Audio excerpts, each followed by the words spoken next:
In the heart of Nazi-occupied Poland, the Warsaw Ghetto was established in 1940. Over 400,000 Jews were crammed into an area of just 1.3 square miles, surrounded by walls, cut off from the outside world.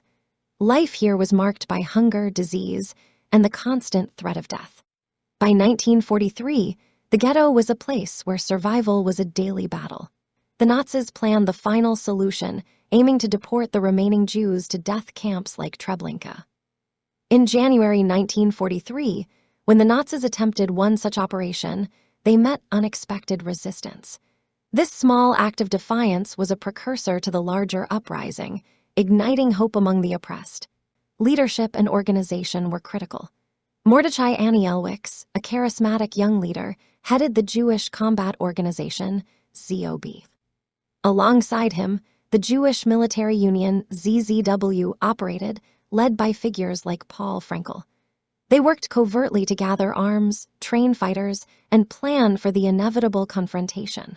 On the morning of April 19, 1943, as SS troops entered the ghetto to liquidate its inhabitants, they were met with a barrage of gunfire and homemade bombs.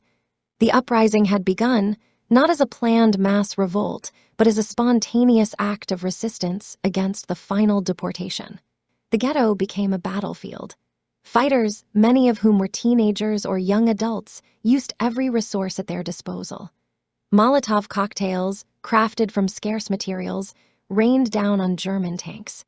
Grenades, sometimes just bottles filled with chemicals, were thrown from windows and rooftops. Every street, every corner was a potential ambush point. The German response was swift and brutal. They sent in tanks, set fire to buildings, and used flamethrowers to flush out the resistance. Despite this, the ghetto fighters held their ground, moving through a network of tunnels and bunkers, some built beneath the ruins of their homes, continuing to fight day and night. One of the most iconic moments was the battle at the ZOB headquarters in the bunker at 18 Mila Street. Here, Anielewicz and his fighters made a last stand. After days of siege, the bunker was finally breached. Rather than surrender, many chose suicide over capture, a testament to their resolve. The uprising was officially suppressed by May 16, 1943. The Nazis systematically destroyed the ghetto, burning buildings and executing those they found. Only a handful of fighters escaped through the sewers. The human toll was immense.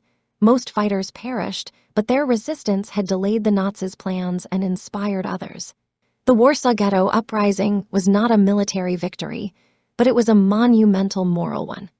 It demonstrated that even in the darkest times, the human spirit could not be broken. It inspired resistance movements across occupied Europe, showing that even in the face of overwhelming odds, defiance was possible. Today, the Warsaw Ghetto Uprising is honored with memorials like the monument to the ghetto heroes. Stories of bravery, like those of Zivia Lubitkin or Merk Edelman, are told and retold.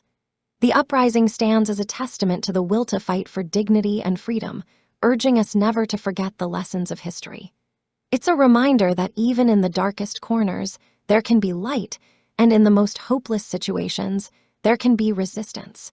Thanks for watching this video. Subscribe to the channel for more historical videos.